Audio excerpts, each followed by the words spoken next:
Hello बच्चों, welcome to my channel. आज हम एक नई कहानी पढ़ेंगे जिसका नाम है टक टक। ये कहानी लिखी है विद्या प्रधान ने। टक टक टक टक। सोनापुर के राजा पेटू चंद ने अपना सिर तकिए के नीचे दबा लिया। पिछली रात स्वाद ले लेकर कुछ ज्यादा ही खाया गया बटर चिकन उनको परेशान कर रहा था और ऊपर से यह भयानक आवाज। तुम्हें महल के काम इसी वक्त करवाने जरूरी है, वह बुड़बुड़ाकर रानी सुरुचि से बोले। लेकिन रानी तो उनकी बगल में लेटी अगले उत्सव का सपना देखती शांति से सो रही थी। टक टक टक टक। क्या बकवास है, पेटू चंद ने कहा। मैं राजा हूँ और मैं इस टक टक की आवाज को फौरन बंद करने का हुक्म देता हूँ। वह उठे और अपनी तोंद पर राजसी कमरबंद कसते हुए द्वार खोला। संतरी घबराए से इधर उधर देख रहे थे। यह क्या शोरगुल हो रहा है? राजा ने गुस्से से अंगरक्षकों से पूछा। श्रीमान, हमें पता नहीं, अंगरक्षक कांपते हुए बोले। हम इस शोर मचाने वाले की तलाश कर रहे हैं, लेकिन अभी तक कोई मिला नहीं है। बेवकूफ, राजा धीरे से बड़बड़ाए। अगर तुम लोगों ने अगले 5 मिनट के अंदर उसे ढूंढ नहीं लिया तो मैं तुम सबको नौकरी से निकाल दूंगा। वह चिल्लाए। टक टक टक टक। रक्षकों ने तुरंत सेनापति रणवीर सिंह को बुलाया। वह 6 फुट लंबा और 3 फुट चौड़ा था। उसकी लंबी घुंघराली मूछें सभी को डराती थीं। साहब, मेहरबानी करके जरा इस टक टक की आवाज करने वाले को ढूंढने में हमारी मदद करें, नहीं तो हम सबकी नौकरी चली जाएगी। संतरी गिड़गिड़ाए। बेवकूफ, रणवीर बुदबुदाया। उसने सिपाहियों की एक टोली बनाई। टक टक टक टक। तैयार जवान, जाओ और फौरन इस घुसपैठिए को ढूंढ निकालो, उसने आदेश दिया। वे महल के चारों तरफ ढूंढते रहे। उन्होंने सारी खिड़कियों में झांककर सोते हुए बच्चों को डरा दिया। तमाम बक्सों को खोला और सभी दीवारों को ठकठकाया। कुल मिलाकर उन्होंने इतना हो हल्ला किया कि उस रात महल में कोई सो नहीं पाया। टक टक टक टक। अगले दिन राजा देर से जागे और दरबार में देर से पहुंचे। उनके सामने पहला मामला पेश किया गया। 2 लोग एक गाय पर अपना अपना अधिकार दिखा रहे थे। यह मेरी है, पहले व्यक्ति ने कहा। नहीं, मैं इस गाय का दूध 2 सालों से दूह रहा हूँ, दूसरे ने कहा। अच्छा जी, मैं तो इस गाय के दूध की बनी हुई मिठाइयाँ 3 सालों से देवी को चढ़ा रहा हूँ, पहले ने कहा। मेरा सिर दुख रहा है, राजा ने प्रधानमंत्री चिंतामणि से कहा। रात को खाया मुर्गा अभी तक पेट में कुड़कुड़ कर रहा है। ऐसा करो, गाय के 2 हिस्से करके दोनों को आधा आधा दे दो। मैं उनकी शिकायत नहीं सुनना चाहता। ओहो महाराज, बात यह है कि झगड़ा गाय को लेकर है, चिंतामणि बुदबुदाया। उसके 2 हिस्से करना कोई समझदारी की बात नहीं। चिंतामणि के ढेरों कामों में पेटू चंद को बेवकूफी भरे फैसले न सुनाने देना भी शामिल था।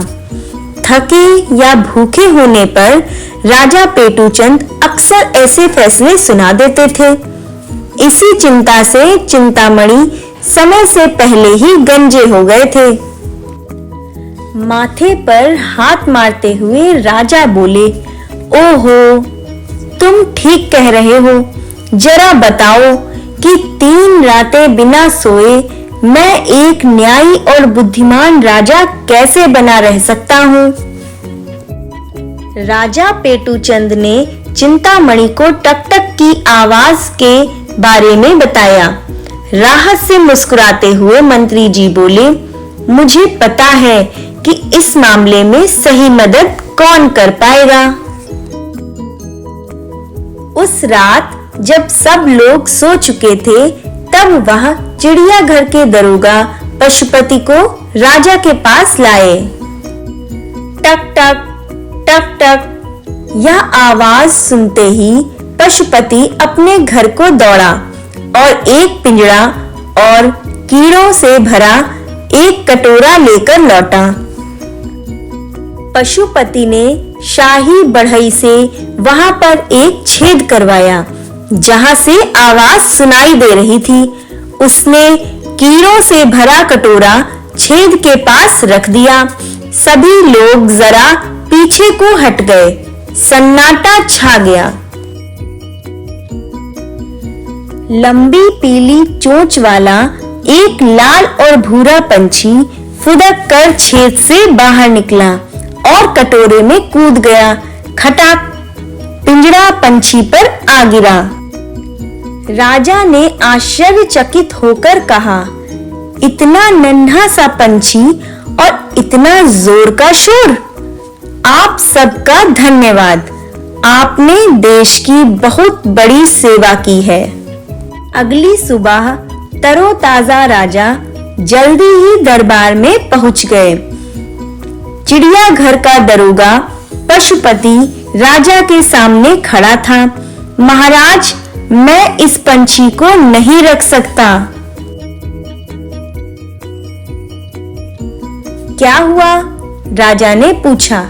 टकटक की आवाज से चिड़ियाघर का एक भी जानवर रात भर सो नहीं पाया। अब सब जानवर सो रहे हैं और चिड़ियाघर देखने आए बच्चे जानवरों को सोता देख बेहद दुखी हो रहे हैं। राजा ने कहा। वह सोच रहा था कि पंछी के मांस के अच्छे टिक्के बन सकते हैं या नहीं। चिंतामणि ने मजबूती से कहा, नहीं महाराज, हम पंछी को मार नहीं सकते। वह राजा के विचार अच्छी तरह समझ लेता था। यह बहुत ही दुर्लभ पंछी है और भाग्यशाली माना जाता है। राजा ने पूछा, तो फिर इसका क्या किया जाए? अगर जानवर यह शोर नहीं झेल सकते, तो मेरी प्रजा भी यह शोर बिल्कुल नहीं झेल सकती और हमारे देश के लोग उनिंदे नहीं रह सकते। दूसरा मंत्री हिम्मत करके आगे आया। महाराज, मैं इस पंछी को रखना चाहता हूँ। मेरे यहाँ हाल ही में लड़का हुआ है, जिसके रोने के कारण हम रात भर जगे रहते हैं। ओहो, चिंतामणि चिल्ला उठा, हमें इस पंछी के लिए कोई सही जगह खोजनी होगी। हमें टकटक पंछी के लिए ऐसी जगह तलाशनी चाहिए जहां कोई भी रात भर सोता ना हो। मुझे उपाय मिल गया है। और यूं सीमा की पहरेदारी करने वाली पलटन का साथ देने के लिए टकटक पंछी सोनापुर के महल से बाहर बहुत दूर भेजा गया। उसने हर रात सीमा पर जवानों को जगाए रखने का काम इतने बढ़िया ढंग से किया कि उसे देश का राष्ट्रीय पक्षी घोषित कर दिया गया। सैनिकों की चुस्ती के कारण राजा के दुश्मन सोनापुर के पास भी नहीं फटक पाते थे। वे भुनभुना कर कहते कि इस देश का नाम सोनापुर के बजाय जागपुर रख देना चाहिए। बच्चों, ऐसी ही और कहानियां सुनने के लिए प्लीज मेरे चैनल को सब्सक्राइब करें। Thank you.